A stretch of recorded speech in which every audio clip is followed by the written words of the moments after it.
ನಿಮ್ಮ ದಾರಿಯನ್ನೇ ಕಾಯುತ್ತಿದ್ದೆ. ಹಸಿರು ತುಂಬಿದ ಈ ಕಾಯಿಗೆ ಈ ವರ್ಷ ಚೆನ್ನಾಗಿ ಫಸಲು ಬರಲು ನಮಸ್ಕರಿಸಿ ಬನ್ನಿ.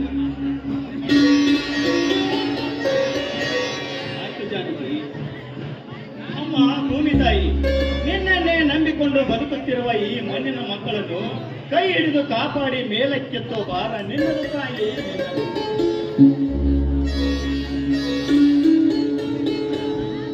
ಸತತವಾಗಿ 5-6 ವರ್ಷಗಳಿಂದ ಬರಗಾಲದ ಕಾರಣದಿಂದ, ಮಳೆ ಬಾರದೆ ಇದ್ದುದರಿಂದ, ಬೆಳೆ ಬರೆದಿದ್ದರಿಂದ ರೈತರ ಆತ್ಮಹತ್ಯೆಗಳು ಹೆಚ್ಚಾಗುತ್ತಿವೆ ತಾಯಿ. ಹೀಗೆ ಮುಂದುವರಿಯುತ್ತಾ ಹೋದರೆ ನಮ್ಮಂತ ಬಡ ರೈತರು ಬದುಕುವುದಾದರೂ ಹೇಗೆ ತಾಯಿ? ಹೇಳಮ್ಮ ತಾಯಿ, ಹೇಳು. ಅಮ್ಮ, ಈ ವರ್ಷ ನನ್ನ ಪತಿಯವರು ಮೈ ತುಂಬ ಸಾಲಕೊಂಡು ಬೀಜ ಗೊಬ್ಬರಗಳನ್ನು ತಂದು ನಿನ್ನ ಉಡಿಕೊಂಡಿದ್ದಾರೆ. ತುಂಬಿದ ಉಡಿಯನ್ನು ಚಿನ್ನದ ರಾಶಿಯನ್ನಾಗಿ ಮಾಡಿ ಸಾಲದ ಭಾರೆಯಿಂದ ಪಾರು ಮಾಡುವ ಭಾರ ನಿನ್ನದಮ್ಮ. ಜಾನಕಿ, ಸಾಲದ ಬಾಧೆಯಿಂದ ಬಳಲುತ್ತಿರುವನು ನಾನೊಬ್ಬನೇ ಎಂದು ತಿಳಿದಿರುವೆ ಜಾನಕಿ. ಇಲ್ಲ, ಈ ನಮ್ಮ ನಾಡಿನಲ್ಲಿರುವ ಪ್ರತಿಯೊಂದು ಹಳ್ಳಿಯ ರೈತರಿಗೆ ನೆಮ್ಮದಿಯೇ ಇಲ್ಲದಂತಾಗಿದೆ. ಚಳಿ ಮಳಿ ಬಿಸಿಲು ಗಾಳಿ ಎನ್ನದೆ ಹೊಲದಲ್ಲಿ ದುಡಿಯುವಂತ ನಮ್ಮಂತ ರೈತರಿಗೆ ಒಂದು ಹೊತ್ತಿನ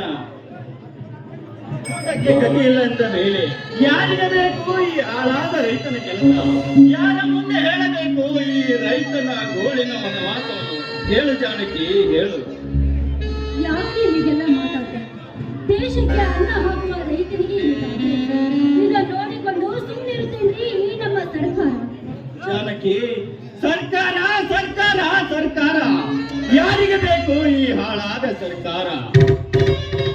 ರೈತ ವರ್ಷಗಟ್ಟಲೆ ಹೊಲದಲ್ಲಿ ತನ್ನ ಬೆವರನ್ನೇ ರಕ್ತವನ್ನಾಗಿಸಿ ತನು ಮನ ಧನದಿಂದ ಚಳಿ ಮಳಿ ಬಿಸಿಲು ಗಾಳಿ ಎನ್ನದೆ ದುಡಿದು ಬಿತ್ತಲು ಭೂಮಿಯನ್ನು ಸಿದ್ಧತೆ ಮಾಡಿಕೊಂಡು ಬೀಜ ಗೊಬ್ಬರವನ್ನು ಕೇಳಲು ಹೋದಾಗ ಈ ಖಾದಿ ದರ್ಬಾರದಿಂದ ಕಾಕಿ ರೈತರ ಮೇಲೆ ಗೋಲಿಬಾರನ್ನು ನಡೆಸಿ ರೈತರನ್ನು ರಕ್ತದ ಮಡುವಿನಲ್ಲಿ ಹೊರಳಾಡುವಂತೆ ಮಾಡಿಬಿಡುತ್ತದೆ ಜಾನಕಿ, ಹೊರಳಾಡುವಂತೆ ಮಾಡುತ್ತದೆ. ಈ ಸರ್ಕಾರಕ್ಕೆ ನಿಜವಾಗಲೂ ರೈತರ ಮೇಲೆ ಗೌರವ, ಪ್ರೀತಿ, ಕರುಣೆ, ವಾತ್ಸಲ್ಯ ಎನ್ನುವುದೇ ಇದ್ದರೆ ರೈತನು ಬೆಳೆದಂತ ಬೆಳೆಗೆ ಸೂಕ್ತವಾದ ಬೆಲೆಯನ್ನು ಕೊಟ್ಟು ಖರೀದಿ ಮಾಡಲಿ. ಅದೇ ರೀತಿಯಾಗಿ ರೈತ ಬೆಳೆಯಲು ಬಿತ್ತಲು ಸಿದ್ಧತೆ ಮಾಡಿಕೊಂಡಾಗ ಬೀಜ ಗೊಬ್ಬರದಲ್ಲಿ ಕಲ್ಲು ಮಣ್ಣು ಮಿಶ್ರಣ ಮಾಡುವುದನ್ನು ನಿಲ್ಲಿಸಿ. ಅದೇ ರೀತಿಯಾಗಿ ರೈತರಿಗೆ ವಿದ್ಯುತ್ತಿನ ಬೆಲೆಯನ್ನು ಕಡಿಮೆ ಮಾಡಿ ಹೆಚ್ಚು ಹೆಚ್ಚು ನೀರಾವರಿ ಯೋಜನೆಗಳನ್ನು ಕಡಿಮೆ ಮಾಡಿ ಆ ರೀತಿ ನಮ್ಮ ಮುಖ್ಯಮಂತ್ರಿಗಳಿಗೆ ಆ ದೇವಿ ಜಗನ್ಮಾತೆ ಆದಿಶಕ್ತಿ ಕೈಲಾಸವಾಸಿ ಬೇವಿನ ಮರದ ಸತ್ಯಮ್ಮ ದೇವಿ ಅವರಿಗೆ ಬುದ್ಧಿ ಹಾಕಲಿಂದ ಅವರ ಪರವಾಗಿ ನಾನೇ ನಮಿಸುತ್ತೇನೆ ಜಾನಕಿ, ನಾನೇ ನಮಿಸುತ್ತೇನೆ. ರೀ, ಹೋಗ್ಲಿ ಬಿಡ್ರಿ. ಈ ರಾಜಕೀಯದ ಬಗ್ಗೆ ನೀವೇಕೆ ಬಂದು ಬಿಟ್ರೆ ನಮ್ಮಂತ ರೈತರನ್ನು ಯಾವತ್ತೂ ಕೈ ಬಿಡುವುದಿಲ್ಲ ಈ ಭೂಮಿ ತಾಯಿ. ನಾನು ಕೂಡ ಆ ತಾಯಿ ಮೇಲೆ ಅತ್ಯುನ್ನತವಾದಂತ ನಂಬಿಕೆ ಇಟ್ಟುಕೊಂಡೇ ದುಡಿಯುತ್ತಿದ್ದೇನೆ. ಆ ದೇವಿ ನಮ್ಮ ಕೈಯನ್ನೆತ್ತಿ ಯಾವಾಗ ಕಾಪಾಡುತ್ತಾಳೆ ಎಂಬುದನ್ನು ನೋಡಬೇಕಾಗಿದೆ ಜಾನಕಿ, ನೋಡಬೇಕಾಗಿದೆ. ನಮ್ಮ ಮೈಲಾರಿ ಇನ್ನೂ ಬರಲಿಲ್ವಲ್ಲ ರೀ? ಬರುತ್ತಾನೆ ಜಾನಕಿ. ಇಷ್ಟೊತ್ತಿನ ತನಕ ಇಬ್ಬರು ಅಲ್ಲೇ ಕೆಲಸ ಮಾಡ್ತಾ ಇದ್ದೀವಿ. ಎತ್ತುಗಳನ್ನು ಕಟ್ಟಿ ಮೇವನ್ನು ಹಾಕಿ ಬಾತಮ್ಮ ಅಂತ ಈಗ ತಾನೇ ಹೇಳಿ ಬಂದಿದ್ದೇನೆ ಜಾನಕಿ. ಬರುತ್ತಾನೆ ಈಗಲೇ. ಹೌದೇನ್ರಿ? ಹಾಗಾದ್ರೆ ಅವನು ಬರಲಿ. ನಾನು ಒಂದು ಸ್ವಲ್ಪ ಕೆಲಸ ಮಾಡ್ತೀನಿ, ನೀವು ಊಟ ಮಾಡಿದ್ರೆ ಬನ್ನಿ ಸ್ವಾಮಿ. ಜಾನಕಿ, ಜಾನಕಿ, ಈ ಸುಂದರವಾದ ವಾತಾವರಣದಲ್ಲಿ ಈ ಹಸಿರು ತುಂಬಿದ ಮಡಿಲಿನಲ್ಲಿ ಇವತ್ತು ಎಷ್ಟು ಸುಂದರವಾಗಿ ಕಾಣುತ್ತಿವೆ ಗೊತ್ತಾ ಜಾನಕಿ? ಬೇಲೂರಿನಿಂದ ಇಳಿದು ಬಂದ ಶಿಲಾಬಾಲಿಕೆ ಅಂತಿರುವ ನಿನಗೆ ನನ್ನ ದೃಷ್ಟಿಯೇ ತಾಗುತ್ತದೇನು? ತಾಳು ತಾಳು ದೃಷ್ಟಿ ತೆಗೆಯಿತು. ರೀ, ಅಲ್ಲಿ ನಿಂತ್ಕೊಳ್ಳಿ. ನಿಮ್ಮ ಆಸೆ ಏನಂತ ನನಗೆಲ್ಲ ಗೊತ್ತಾಯ್ತು. ಹಲೋ, ದಯವಿಟ್ಟು ಅಲ್ಲೊಂದು ಕೂಸು ತಾಯಿ ಕಳ್ಕೊಂಡಂತ ತಾಯಿ ಅಂದ್ರೆ ಎಲ್ಲಿ ಹತ್ರ ಆ ಕೂಸಿನ ಕಡೆ ಹೋಗಿ ತಮ್ಮ ಮಗು ಯಾವ್ದಂತ ಕರ್ಕೊಂಡು ಬರ್ಬೇಕಾಗಿ ತಮ್ಮಲ್ಲಿ ವಿನಂತಿಸಿಕೊಳ್ಳುತ್ತೇವೆ. ಗುಡಿ ಮುಂದೆ ಕೂಸು ಹತ್ಕೊಂತ ನಿಂತೈತಿ. ಆ ತಾಯಿ ಅಂದ್ರೆ ಯಾರಾದ್ರೆ ಆ ಕೂಸು ಕರ್ಕೊಂಡು ಹೋಗಿ ದಯವಿಟ್ಟು. ಈ ಸುಂದರವಾದ ಸಂತೋಷದಲ್ಲಿ ಒಂದು ಗೀತೆಯನ್ನಾದ್ರೂ ಹಾಡಬಾರ್ದೆ?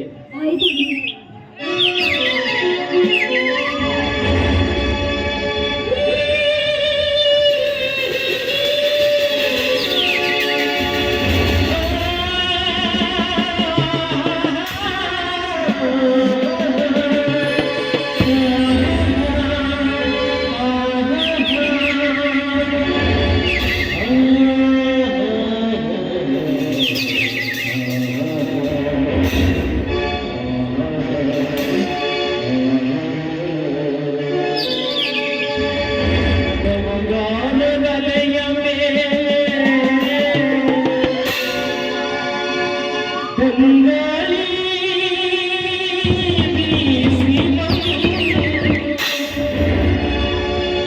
ಸಂಗಾತಿ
ಅಣ್ಣ ಅತ್ತಿಗೆ ಆಮೇಲೆ ರೀ ಬಾರಪ್ಪ, ಎತ್ತುಗಳನ್ನು ಕಟ್ಟಿ ಮೇವನ್ನು ಹಾಕಿ ಬಂದಿಯೇನಪ್ಪ. ಎತ್ತುಗಳ ಮರಕ್ಕೆ ಕಟ್ಟಿ ಹಾಕಿ ಊರು ಹಾಕಿ ಬಂದಿರ್ವೆ. ಬಾರಪ್ಪ, ಪೂಜೆ ಮುಗಿಯಿತು. ದೇವಿಗೆ ನಮಸ್ಕರಿಸಿ ಪ್ರಸಾದವನ್ನು ತೆಗೆದುಕೋ ಬಾ. ಹಾ ಸರಿ ಆಯ್ತಮ್ಮ, ಕೈ ಕೆಸರಾಗಿ ಹಾಕಮ್ಮ.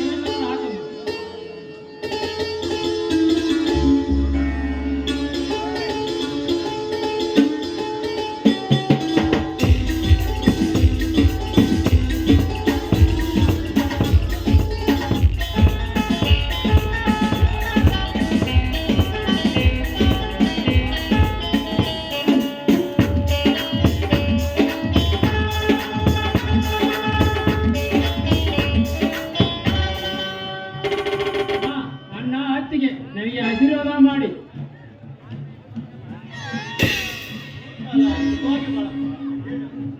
ಎದ್ದೇಳಪ್ಪ, ಎದ್ದೇಳು. ಆ ದೇವರು ನಿನ್ನನ್ನು ಸದಾ ಚೆನ್ನಾಗಿಟ್ಟು. ಬಾರಪ್ಪ, ಊಟ ಮಾಡುವಂತ. ಮೈಲಾರಿ, ನಿನಗೆ ಎಷ್ಟು ಸಾರಿ ಹೇಳಿದ್ದೀನಿ ತಮ್ಮ, ನಮ್ಮ ಹಾಗೆ ಕಷ್ಟಪಟ್ಟು ಭೂಮಿಯಲ್ಲಿ ಚಳಿ ಮಳೆ ಬಿಸಿಲು ಎಂದು ಕೆಸರಿನಲ್ಲಿ ದುಡಿಯುವುದು ಬೇಡ. ರೈತ ಎಷ್ಟೇ ಕಷ್ಟಪಟ್ಟು ದುಡಿದರೂ ರೈತನಿಗೆ ಒಂದು ಹೊತ್ತಿನ ಊಟಕ್ಕೂ ಗತಿಯಿಲ್ದಂಗಾಗಿ ರೈತ ಕಷ್ಟದಲ್ಲೇ ಮುಳುಗ್ತಾನೆ. ಹಾಗಾಗಿ ನಮ್ಮ ಹಾಗೆ ನೀನು ಕೂಡ ಕಷ್ಟದಲ್ಲಿ ಇರಬೇಡ ಅಂತ ಎಷ್ಟು ಹೇಳಿದ್ರು ನಮ್ಮ ಮಾತನ್ನೇ ಕೇಳ್ತಿಲ್ವಲ್ಲ. ಇರ್ಲಿ, ಮೊನ್ನೆ ಪೊಲೀಸ್ ಕೆಲಸಕ್ಕೆ ಅರ್ಜಿ ಹಾಕಿದ್ಯಲ್ಲಪ್ಪ, ಆ ಕೆಲಸಕ್ಕಾದ್ರೂ ಹೋಗ್ಬಾರ್ದೇನೋ ಮೈಲಾರಿ? ಏನ್ ಹೇಳ್ತಿರುವೆ ನಾನೇನು?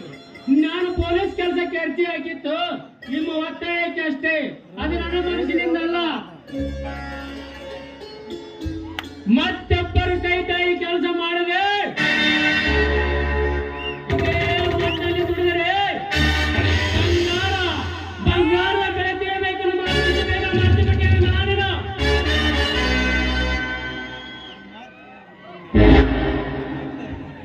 ಅಣ್ಣ, ಅವನ ಎಂತ ಶ್ರೀಮಂತರೇ ಆಗಿರಲಿ, ಅರಮನೆಯಲ್ಲಿ ಮಹಾರಾಜನೇ ಆಗಿರಲಿ, ಕಾಲಿಕಾಕಿ ದೊಡ್ಡ ದೊಡ್ಡ ದೊಡ್ಡ ಕಾರ್ಯಗಳು ಮೆರೆಯುವರೆಲ್ಲ ಹೊಟ್ಟೆಗೆ ತಿನ್ನುವ ಅನ್ನಗಳನ್ನು ಮಾತ್ರ ಮರೆಯಬೇಡ.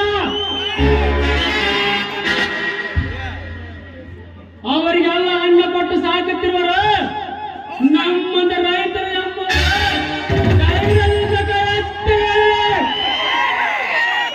ನಿಜವಿದೆ ತಮ್ಮ, ನಿನ್ನ ಮಾತು ಅಕ್ಷರಶಃ ನಿಜವಿದೆ. ದಿನವಿಡೀ ಕಷ್ಟಪಟ್ಟು ದುಡಿಯುವಂತ ರೈತನಿಗೆ ಒಂದು ಹೊತ್ತಿನ ಊಟಕ್ಕೆ ಗತಿವಿಲ್ಲ. ಯಾರ ಮುಂದೆ ಹೇಳಬೇಕು ಈ ರೈತನ ಗೋಳಿನ ವನವಾಸ? ನಾವು ಇಡೀ ಜಗತ್ತಿಗೆ ಅನ್ನ ಹಾಕಿ ಬೆಳೆಸುವಂತ ರೈತರು, ನಾವು ಅನ್ನ ಹಾಕಿ ಬೆಳೆಸಿದ ರಾಜಕಾರಣಿಗೆ ಬೆಲೆ ಕೊಡುತ್ತಾರೆ ಹೊರತು ಮಣ್ಣಲ್ಲಿ ಮಣ್ಣಾಗಿ ತಮ್ಮ ಬೆನ್ನು ಮೂಳೆ ಮುರಿಯುವಂತ ದುಡಿಯುವಂತ ರೈತರಿಗೆ ಬೆಲೆ ಕೊಡ್ತಾರಪ್ಪ. ಈ ಸಮಾಜದಲ್ಲಿ ಬೆಲೆ ಎಲ್ಲಿ ಕೊಡ್ತಾರೆ? ಅಣ್ಣ, ರಾಜಕೀಯದಲ್ಲಿ ನಿಂತುಕೊಂಡು ಕೋಟಿ ಕೋಟಿ ಹಣ ಸಂಪಾದಿಸಿದರೇನು? ಹೊಟ್ಟೆಗೆ ನೋಟುಗಳಂತೆ ಕಾಣುತ್ತೇವೆ. ಇದೇ ರೀತಿ ಮುಂದುವರಿಯುತ್ತಾರೆ ಆದರೆ ಮುಂದೊಂದಿನ ಗೊತ್ತಾಗುತ್ತದೆ ನಮ್ಮಂತ ರೈತರ ಬೆಲೆ ಏನು ಎನ್ನುವುದು. ಹೌದು, ಈ ರಾಜಕೀಯದವರು 5 ವರ್ಷಕ್ಕೊಮ್ಮೆ ರೈತರ ಮನೆಗೆ ಬಂದು ಕೈ ಮುಗಿದು ಓಟು ಕೇಳುತ್ತಾರೆ. ಅದೇ ಆಸೆ ಬಂದ ಮೇಲೆ ಈ ನಮ್ಮ ಬಡವರ ಮನೆಗಳಿಗೆ ಬಂದು ನಮ್ಮ ಸಮಸ್ಯೆಗಳನ್ನು ಯಾಕೆ ಕೇಳುವುದಿಲ್ಲ? ಅತ್ತಿಗೆಮ್ಮ, ಒಳ್ಳೆ ಪ್ರಶ್ನೆಯನ್ನು ಕೇಳಿದೆ, ಅದರ ಉತ್ತರವನ್ನು ಹೇಳುತ್ತೇನೆ, ಕೇಳು. ನಮ್ಮ ರಾಜ್ಯದ ಮುಖ್ಯಮಂತ್ರಿ ಒಬ್ಬರು ಮಾತ್ರ, ಆದರೆ ನಮ್ಮ ಹಳ್ಳಿಗಳು ಸಾವಿರಾರು ಹಳ್ಳಿಗಳು. ಇದೇ ಸಾವಿರಾರು ಹಳ್ಳಿಗಳಿಗೆ ಅವರೊಬ್ಬರೇ ಬಂದು ಭೇಟಿ ನೀಡಕ್ಕಾಗೋದಿಲ್ಲ ಎಂದೇ ಪ್ರತಿಯೊಂದು ಹಳ್ಳಿಯಲ್ಲಿ ಒಂದು ಗ್ರಾಮ ಪಂಚಾಯತ್ ಇರುತ್ತದೆ. ಆ ಹಳ್ಳಿಯಲ್ಲಿ ಒಬ್ಬ ಒಳ್ಳೆ ವ್ಯಕ್ತಿಯನ್ನು ಆರಿಸಿ ಅಧ್ಯಕ್ಷನನ್ನಾಗಿ ಮಾಡುತ್ತೇವೆ. ಇವರ ಮೇಲಾಧಿಕಾರಿಯಾಗಿ ಜಿಲ್ಲಾ ಪಂಚಾಯತ್ ತಾಲೂಕ್ ಪಂಚಾಯತಿ ಕೂಡ ಓಟ್ ಆಯ್ಕೆ ಮಾಡ್ತೇವೆ.